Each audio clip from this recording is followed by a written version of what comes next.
Good morning class fifth students. आज हम पढ़ेंगे पाठ 20 जिसका नाम है पत्र लेखन, लेटर राइटिंग। पत्रों का हमारे जीवन में महत्वपूर्ण स्थान है। पत्र के द्वारा हम अपने दूर दराज के मित्रों तथा संबंधियों को संदेश भेजते हैं तथा उनके संदेश प्राप्त करते हैं। जैसे अभी आप फ़ोन से करते हो, मैसेज भेजते हो, फिर मैसेज आपके पास आता है वापस।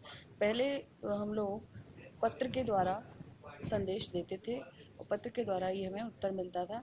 और अभी भी बच्चों कोई ज़रूरी वर्क काम होता है तो भी पत्र का ही ये प्रयोग हमें करना पड़ता है।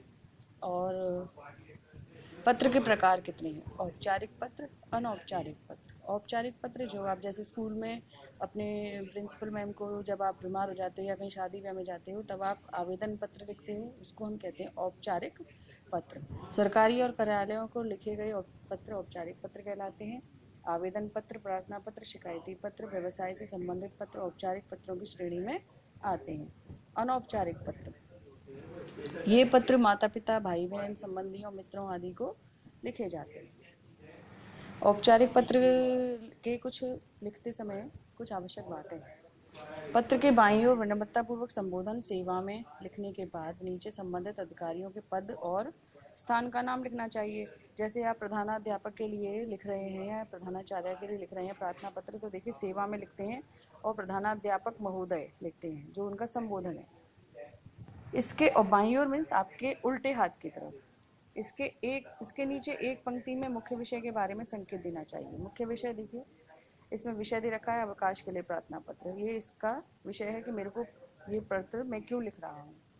इसके बाद अधिकारी से संबोधित करते दूसरी पंक्ति से अपनी वह बात प्रस्तुत करनी चाहिए जिसके विषय में प्रार्थना की जा रही है। अंत में पत्र के बाईं ओर अपना नाम और पता स्पष्ट शब्दों में लिखकर हस्ताक्षर करने के बाद नीचे दिनांक लिखनी चाहिए। दिनांक में तारीख लिखनी चाहिए। अब देखिए अवकाश के लिए प्रार्थना पत्र है, प्रधानाध्यापक को प्रार्थना पत्र, तो बच्चों इसमें सेवा में प्रधानाध्यापक महोदय, इसमें आपको अपने स्कूल का नाम लिखना होगा क्योंकि आपका स्कूल का नाम राजकीय उच्चतर प्राथमिक माध्यमिक विद्यालय नहीं है, लेकिन ये एक तरीका बताया गया है आपको कि आपको यहाँ स्कूल का नाम ऐसे लिखना होता है। और मथुरा, क्योंकि आपका स्कूल मथुरा में है इसलिए आपको मथुरा लिखना पड़ेगा, और यहाँ उत्तर प्रदेश। विषय लिखना होगा अवकाश के लिए प्रार्थना पत्र।